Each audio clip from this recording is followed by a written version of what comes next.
everything over there? Okay, we're live. So we're good. All right. Hello, everyone. We are joined today by Chase Wison, who is running for the U.S. House of Representatives for Mississippi's 1st Congressional District. He is a Libertarian candidate, and tonight we're going to be listening to his stance on a couple of issues and whether or not he's a better candidate for the office than the other candidates. So, Chase Wison, thank you for joining us tonight. Really appreciate you taking the time. It's my pleasure.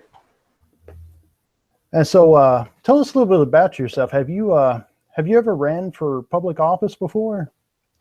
No, this is my first time. I'm a 25-year-old male. I live in Hattiesburg, Mississippi, but from Olive Branch, so I commute pretty often back and forth. I'm in grad school, teach physics labs. I'm working my master's in physics, of course. I've lived in Olive Branch my entire life, and that's still home to me. And I believe those are my people, and I do the best I can to try to take care of them, and to my best abilities to try to lead a better life for them in DeSoto County, as well as CD1. All right, excellent. So what made you decide to run for the U.S. House of Representatives? In a nutshell, I was nudged. I was hunting one day, and one of my buddies, Mario Barnes, asked me if I wanted to run for Congress. I told him I don't know if I was quite ready yet. And he said, it'd be okay. We'll help you out. We'll get some of the resources ready. And the next day he helped me file paperwork. We had everything situated. And so, a few weeks later, I looked at whose name's on the ballot.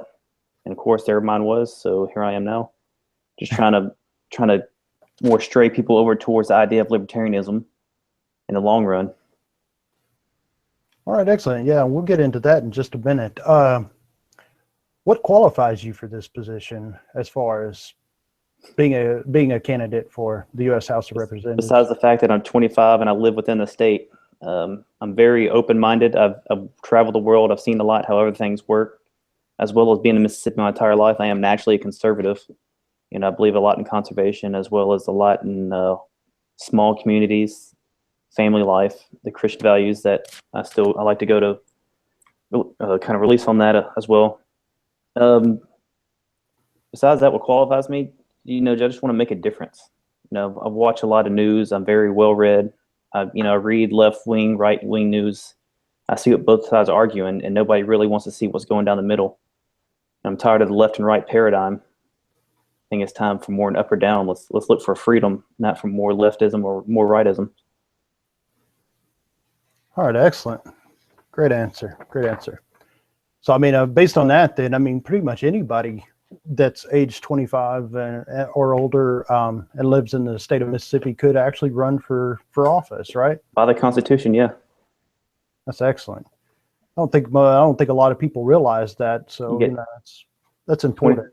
25 is the age. If you look at the average age of the founding fathers, what were they? 30-something years old, 35. So we're right in our prime. Starting to make a difference. Some as young as 20. Yeah, I don't think most people realize that, especially considering how aged some of our candidates are nowadays. So, okay, so one of the things I want to address, I think a lot of people are uninformed as to exactly what role the U.S. House of Representatives plays in our government. So can you tell us a little bit about what they do and why it matters who fills this position? Well, I believe it matters because they are the judiciary side of, they're the judiciary side of the House of Representatives of the Congress. And so with that being said, the legislative side. I had to think about that for a second. The word legislative side, but they're actually, the senators are the ones who represent the state, and the representatives are the ones that represent the people. And if you look at that, the senators, that's why every state has 2 senators, and every state has a proportional amount of representatives as it does for their population. And so it's vital because each district has their own representative, which each district has its own set of politics and own way of life that they like to look at. And so it's more, trying to think of the word for a second. It's kind of hard to think about how somebody from New York holds the same beliefs and values as I do. So I think that's why it's really important to have somebody who was Mississippi born and raised, as well as seen the other side of the world, but also still stands for the same values that which he was raised on. And so that's why I think it's important to have somebody who's local serve his district because of the values that he was raised on. Excellent. Excellent answer. So now, I don't think a lot of people, there's a lot of people who, especially millennials and whatnot, that don't know quite what a libertarian candidate is. So, but we're very familiar with both Republican and Democratic candidates. So can you tell me a little bit about what the difference is? I'll go ahead and contrast the Republican first. How is a libertarian candidate different or better or whatnot? Pretty much we want to stay out of your bedroom. You know, whatever you do outside off the paper, you know, we believe in contracts, fiscal responsibility. But when it comes down to the social aspects, we're socially tolerant people. What you do in your free time and it doesn't affect me directly, it shouldn't matter to anybody else. And so that's pretty much where we differ right there. And then what about for Democratic voters there? How is the libertarian candidate a better candidate or different than a Democratic candidate? A lot of the modern day Democrats, in my opinion, like to look at how the government can help solve their problems, but in the end, they're only making the problems worse. And they don't, in a nutshell, I don't think they interfere too much with my wallet. And so if you can just kind of let me alone and let the free market decide where we should spend our own money, I think it helps out more people in the long run. And so that's where kind of draw the line right there. All right, excellent. Let's see. Mississippi's first congressional district has been Republican leaning for several years now. How would a libertarian candidate better benefit this district? Because we don't have to play party lines. So when we go up there, we can actually stand for Mississippi values. We don't have to give in to the big system. And unlike the Republican or Democratic Party, each candidate has to be vetted by the state level.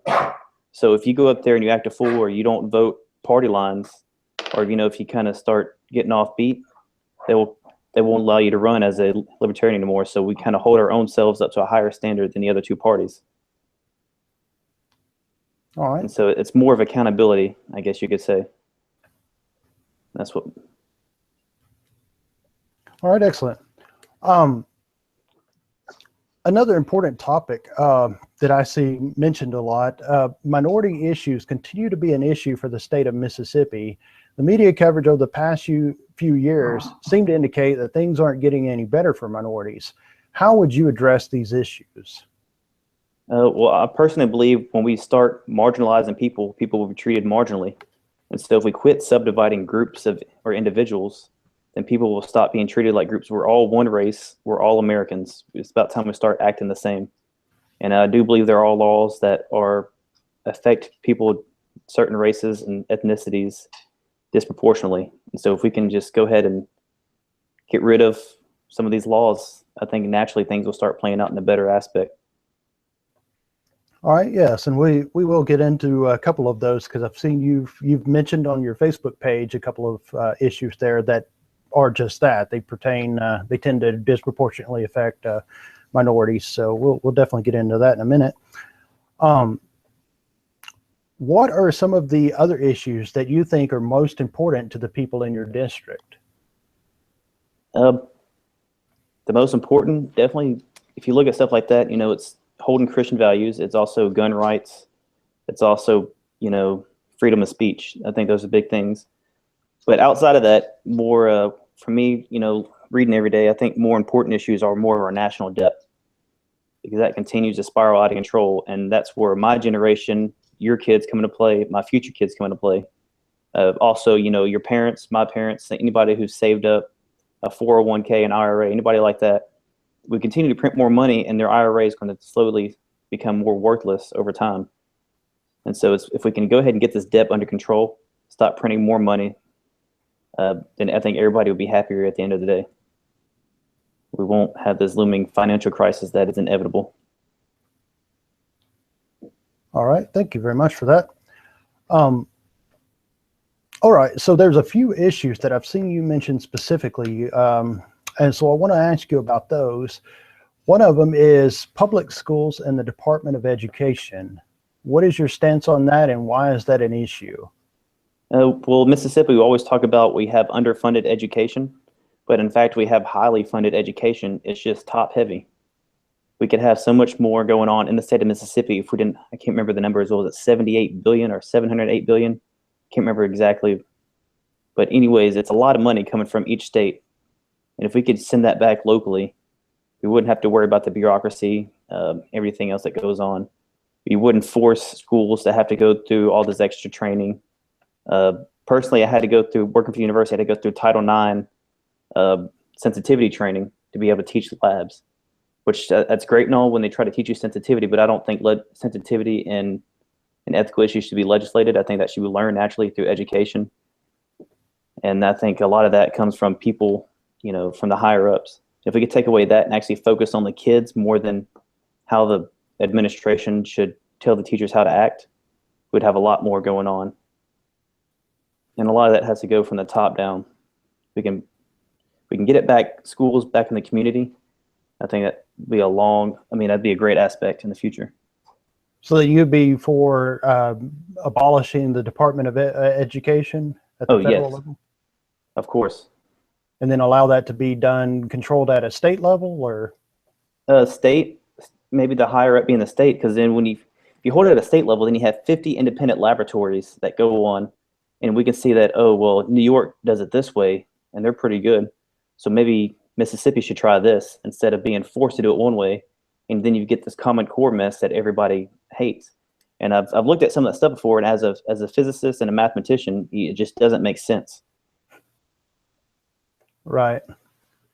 How would you better improve the like some of the school districts in Mississippi perform very poorly? What is your solution to helping fix that, or is that something that wouldn't be involved at a federal level?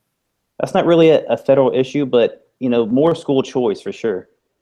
If I could send my kid to the school district over because I know they're doing well, and my current school district's going to lose money, then they might look at something and say, well, maybe we're not doing this properly. And I think that would change it internally.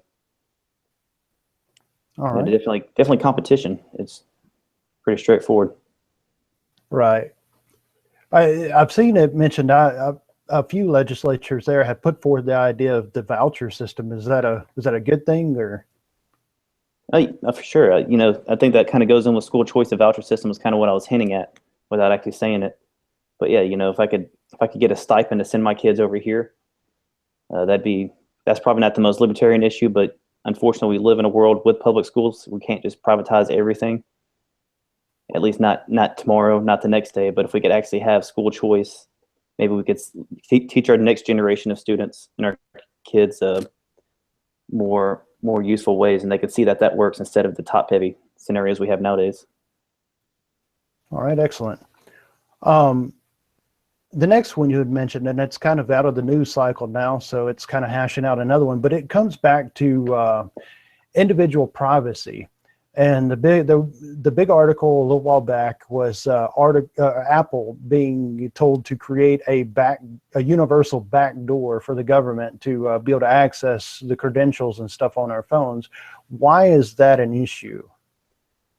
Because if the government has access to my Apple iPhone, that means that anybody else can find that same backdoor. Because if the government has these certain programmers, I'm pretty sure there's somebody 10 times as trained as anybody in the government is.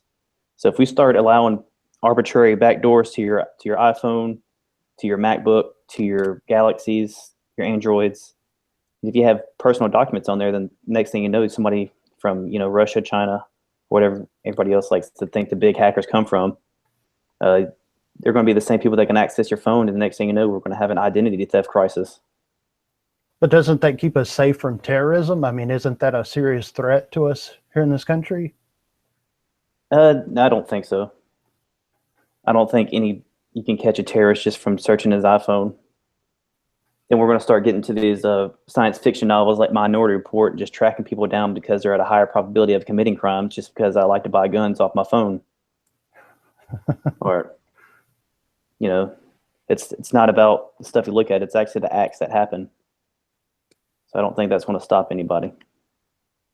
Right. You did mention earlier briefly the U.S. national debt. Would you be for raising taxes to bring that down, or what would be your solution to that? I'm anything with the tax word in it would never get my vote. I'm all for low taxes. We definitely have a lot of overlapping agencies in the federal government which can be cut. Starting with the Department of Education, maybe cutting some off the top of the CIA, the FBI. I wouldn't go that. I don't know much about them, but there's definitely a lot of maybe the Department of Agriculture. Their subsidies, Department of Energy, stuff like that. Also, the national defense budget, I think I won't say it's too large. I think we need to cut down these type of scenarios where you have to spend it or lose it mentality. And I think that's what's really hurting us. And especially when we have private contractors overseas that are making, 10 times the amount that our soldiers are over there taking bullets for us. And I don't think that's moral. Well, now one of the issues that comes up a lot in this presidential debate is, I mean, we have they say that Obama, which of course we know it's not Obama, but they say Obama has weakened our U.S. military there. We need to, and that's one of Trump's rhetorics there, is that we're going to make our military strong again. Do you agree with that, or what is your position on that? I think a lot with the military. I think we have a strong military. It's shackled by what is it? What am I trying to look for? Bureaucracy. Now we got soldiers getting transgender reassignments. Stuff that doesn't need to be dealt with in the military. If you think of military, it's kind of straightforward. What would you think about soldiers? Proper rules of engagement, Geneva Convention. When you look at stuff like that, I think we're being shackled by a lot of different things with what needs to be accomplished. When that comes down to that aspect, but again, I'm also anti-war, so I don't really believe that we're fighting on too many fronts right now. If we're going to fight ISIS, we need to focus on them. We don't need military bases in the other multi-dozen countries that we have bases in. Why is that a bad thing, do you think? What aspect? That we are so involved in all the different parts of the world. Aren't we supposed to be influencing these different countries for the better? I think if they needed our help, they'd reach out, but we also pay them to be stationed there. So if you look at our budget, it's because we pay the country a certain amount of money to stay there. And if we can kind of pull out a little bit, we would save a lot of money there. We could actually have more troops at home, so we actually have a defense instead of, we don't have a national offense. We have a defense. All right. Excellent. Now, another big issue, and I'm seeing the news reports saying that people's premiums are going way up. I found out that the first hand a few weeks ago. All right. Well, I'd love to hear about that. And of course, we're talking about healthcare, the 2010 Affordable Health Care Act. What is your position on that, and what is your answer to it as well? Anytime that a certain aspect of life is subsidized, you can go ahead and see the prices skyrocket. The TV industry isn't subsidized. That's why I can go to Walmart and get a 65-inch 4K TV for $1,000. I can't get insurance for that price. Every year TVs get better, but every year the quality of healthcare gets better, but the price you have to pay for it isn't matching that. But yet we're graduating more doctors each year than we ever have. We have more nurses going out. And it's because we have such a heavily subsidized healthcare industry that they're able to take the money from the government, so they take that to their advantage. And what is your answer to that? I mean, people need affordable health care. How do you fix that? Well, it's kind of like back in the 60s and 70s when people had a doctor that would come visit them at their house. They pay the doctor a few dollars and the doctor would happily come to see them. Compared to nowadays, the doctor has to see dozens of people each day just to be able to pay the bills, and all his staff. A certain person has to go make sure they follow certain regulations.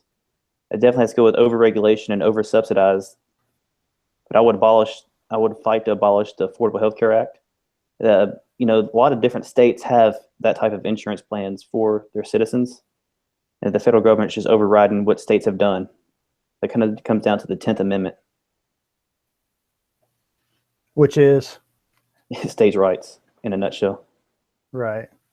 Healthcare. I don't believe healthcare is a right, because then when you allow somebody that's worked their tail off to become a doctor, and then you force their hand to help somebody without compensation, that means that they're becoming a slave of the system.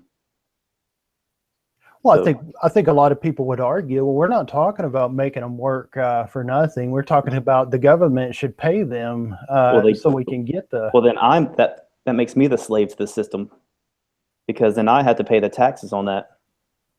Well, only if you're in the government. We're not talking about. No, it's funny how people disconnect the government from the people. But yes, you're right. We the people pay the government money to pay all this. So If you look before the Affordable Health Care Act, there's a lot of states that had quality health insurance for people who couldn't afford it, and it worked out great. And I would like to see the more the state focus on that, because then we could have more money there. Just kind of the same argument for the Department of Education. all right. Excellent. So the next one, and this is a big topic in a lot of ways, especially it's gotten a lot of attention with Black Lives Matter movement and everything, is the war on drugs. Why is it a problem, and what is the answer? The war on drugs. A lot of libertarians like to say, let's legalize everything. That's a bit of a stretch. I think if we could legalize marijuana, let's start there. That opens a lot more scenarios. They say marijuana is a gateway drug. I don't believe that fallacy. I actually visited Colorado this summer. I saw firsthand what the marijuana industry does. Everybody's friendly. Everybody dances. It actually gives people opportunity to have their own business and live the lifestyle they want without the fear of the door getting kicked in. It revitalizes a lot of different small communities that were kind of dying out. If you look at a lot of small towns, it seems like the small town life is disappearing. And I think a lot of that has to go through like the corporatism and all that. And the whole marijuana industry out west is not anything like that. It's the small mom and pop organizations that are raising kids, for their ballet lessons, send their kid to band, play sports. And it's just it's a great thing. If you look at the conservative aspect of it, we save a lot of money. We don't lock people up. So we save billions of dollars from over incarceration. We also don't have to worry about people kicking in your door. Then again, we would also save money, and also get more money from if you want to look at the tax aspect, from people getting back in the job market afterwards from not being in jail. So it's almost like a two-way system, doubling on top of each other for a positive. All right, excellent. Now I guess we're going to shift on over to talking about the issues that the incumbent member of the U.S. House of Representatives, Mr. Trent Kelly, who's running against you as well. He's addressed a few issues on his website, and we've kind of talked on one of them, and so we won't go hash that one back out again, which was national defense. But he did mention veterans issues. What is your position on that? First, we need to stop creating veterans and take care of the ones that we already have. We have this obligation with so many people, but yet we keep making more. We can't even fulfill the obligations we already have. It's rude of us to think about us sending people over to war, losing limbs, coming back mentally scarred, and that we can't take care of them, but yet we're still over there spending, we're outspending the next people, like 2 or 3 people by tenfold, sending more wars, starting more wars. We get all this blowback, and it just creates more problems. I would definitely help our veterans, because I think they do a great justice to our society before, and they are mistreated. But then again, we also have to put a system in place where we can get them back on their feet. They can't just be dependent for the rest of the time. What would you do in regards to the VA? Because we've heard a lot of bad things about the VA and the way they've treated veterans. What is your solution to that? I would just rather replace them with a state could probably replace them with a healthcare plan instead of a VA hospital. It'd be a whole lot cheaper than running a hospital from a cost-benefit analysis. And then they could also choose where they wanted to go. The VA is kind of proof that, the government isn't really good at taking care of people. Well, just look at Canada, though. I've never been there, so I can't really. It's different to visit one place and look at it versus read about it. So I really couldn't answer that. Right. Well, it was just rhetorical. I was Yeah, joking, but yeah, I another understand. one. Another one Trent Kelly addressed too was agriculture. He said that makes up a big part of Mississippi's economy. So, what would be your position on that? I mean, it is a big aspect. You know, I've worked on a few before. Um, we just need to stop subsidizing it and give them subsidization. You know, they make people destroy their crops so they can keep prices high. They're affecting the market. If we can let the market play out, then again, I think that a lot comes down to if we can just, you know, control, not control, but kind of do away with more taxes that are done with that. I think that would help them out in the long run as well. I'm pro GMO, but I think people should know what they eat. Then again, if you go out to and buy some GMO food, the company should package it themselves and tell you it's in it versus the government mandating them. But I'm a pro GMO type person because I've seen firsthand like commercial farms that do all organic just don't produce as much, especially when we have a country of 300 million people. But besides that, agriculture is a big aspect, I believe, but you just can't. We can't shelter it. We can't protect it. We have to let them play out. Agriculture's been here since the beginning of time, and it's going to be here to the end of time. Why is going to all organic and doing away with GMO farming a bad thing? Because it's just impossible to raise that much food. You know, if you want to choose GMO, you should be able to buy organic or GMO food. You should be able to tell the difference. If you have the money to buy organic, you should have the opportunity to. But when it comes down to, you know, maybe somebody doesn't make as much as the people who like to eat organic, but they still need to eat. And you just can't produce that much food. But can't the government just make them quit charging so much more for organic? Then you're not paying the farmers the proper amount for putting all the hard work in that it takes to grow organic food. Right. Well, I mean, I make that argument because a lot of people don't understand why. Maybe it's just greed of organic farmers. No. You know, my roommate and I, we grew a garden in our backyard last year, and just trying to grow vegetables yourself without using pesticides is pretty hard. I couldn't imagine that on a grand scale. Right. It would be too impossible. It'd be highly impossible to think that you could grow an entire society of food organically. Right. Maybe sometime in the future, though. I don't know. I'm not that smart. So. Right. So the next topic he mentioned there was the economy and jobs. And of course, this is something, it depends on who you hear it from. Some people say the economy is doing better. Some people say it's still in the dumps. Where is the economy at, and how would you be conducive to creating jobs? I don't think the question is should we create jobs. It's more so should we create wealth. We can create jobs. We can go out. We can dig. We can tax people enough where we're going to pay somebody to go dig a bunch of canals, ditches, build roads. We can get them out there with hands and shovels. You know, get them on their hands and knees doing it without machinery. We can create jobs. That's not hard. It's what's creating wealth is what we want to do, and that involves a small percentage of people, you know, fade over from one job to the next. And that's how society grows, by creating wealth, not jobs. There's always going to be some unemployment, but it's natural. I think we could have less unemployment if we were to cut taxes. With that aspect, people would have more money in their paycheck to go spend it. And if people spend more money, they would have more, the companies would need more employees to meet the produce and output. And naturally, people will have more jobs. It's pretty straightforward. The government doesn't create jobs. They just hinder job growth. Isn't that what the government does by issuing stimulus, quantitative easing payments and stuff to give people money? Isn't that the whole idea, that it creates jobs? Would you be for that, or? Well, then you think about that when you produce that much money and you send it out, then you're undermining somebody who's been saving up their money. So if you give everybody $2,500, then the next day, somebody who's been saving all their life, when you have that much outflow of money, it doesn't really do anything. In the end, the money's become more worthless in the long run. It sounds nice on paper, but I don't think that's necessary, especially when we have a $19.5 trillion deficit. So what do you think stands in the way for job creation and getting the economy back on track? Red tape all day. Red tape and taxes. We have too many bureaucracies who don't produce, holding people back from producing. All right. The next topic he touches on was energy.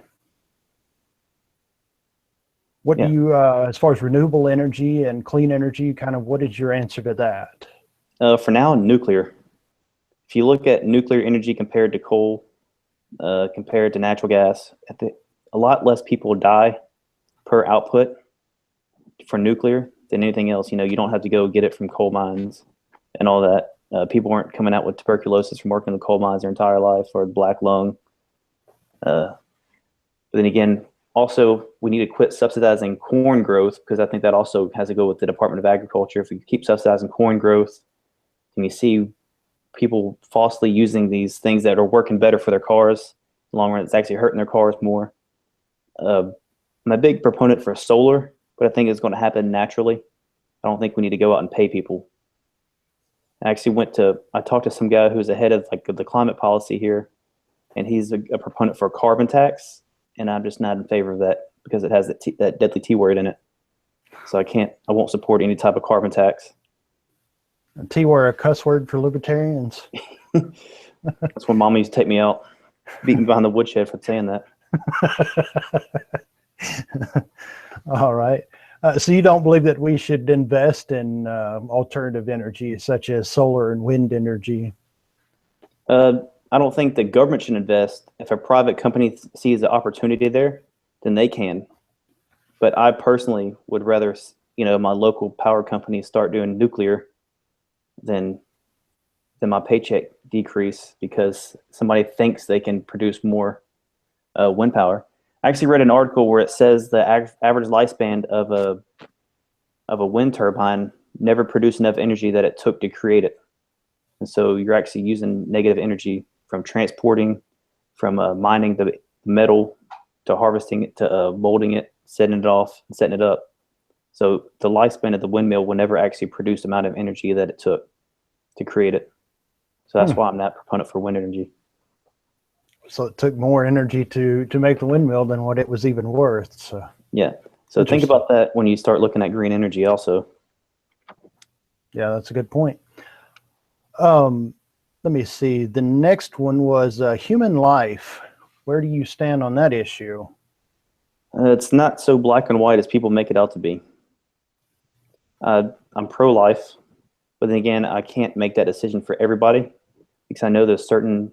Then again, you got to start drawing the ethical line. But who is the person to draw that ethical line when it comes down to maybe some girl was raped? Do we have to let her live with this child for the rest of her life because something was forced against her? Is she going to neglect that child? Is the child going to grow up in the future? I am pro-life myself, but I don't think that's really a federal issue. It's a states' right issue. There's so much that goes into that type of conversation that can be a whole 30-minute video for another day. Right. That was just one that he stood on. Now, another one that's real important to Mississippians and just those in the South, those of us in the South, is the issue of the Second Amendment. Yeah. Where do you stand on that one? And I'm actually sorry. I told you I have dogs. I'm pro Second Amendment. I think this House beats the natural. If you look at the per capita, we have guns laying around all this house. I think we beat the per capita gun ownership in America just at my house that I live in. I'm a big hunter, big outdoorsman. I love to shoot. I'll personally carry a gun sometimes. I think it's a natural right that nobody can take away from me. Right, but doesn't the government have a right to regulate it, like a reasonable gun regulation? I mean, doesn't that make sense? I'm pretty sure the Second Amendment says shall not be infringed. That's pretty straightforward. I'm not an English scholar, but well, a physics grad there is good enough. Yeah, it's pretty straightforward. I think an armed society is a polite society. I don't think it takes any more addressing than that. I will never pass any type of gun regulation. I will never support anything like that. So if we start drawing arbitrary lines, then where are they going to stop? Without due process, we're going to start putting on people on no-fly lists. People on no-fly lists are going to stop being able to buy guns. Then where they draw the line, people who look at stuff on the internet, who look at guns on the internet, who gun collectors, are they crazy? But who defines that? I just can't support anything like that. Right. And one last question there. I want to kind of wrap this up because we've kind of gone over the time that we agreed on. But if you make it into office, what are some of your goals? What are you going to try to accomplish? What am I trying to accomplish? I want to be the most hated man in Washington. I want people to realize that I'm coming in, that we're going to start doing things right. And Mississippi's not here to play by the rules. We're here to get things going in the right direction. I grew up in a kind of, a lot of my family, been in Mississippi their entire life. My great grandparents, their parents, they never took help. If they saw their neighbor struggling, they went over to help their neighbor. When my neighbor was sick and he was getting old, he needed help cutting the grass, I went over to help him cut his grass. It's just small acts of humanity like that. And I think that's something that Washington is trying to take us away from. And that's where we need to get back to community. And when you have a large federal government as it is, that's kind of takes away the sense of community. I think the first step is taking it and giving it back to the states. The states will give it back to the community. And that's where we need to head. Excellent. So let's see. One other question is, if you don't win this election, would you consider running for local or state office in the future? I will. I just, I'm about a year left of grad school. When I'm done with that, when I finally get settled somewhere, I plan on getting things going for my community and wherever I start to declare home. If you don't make it for office.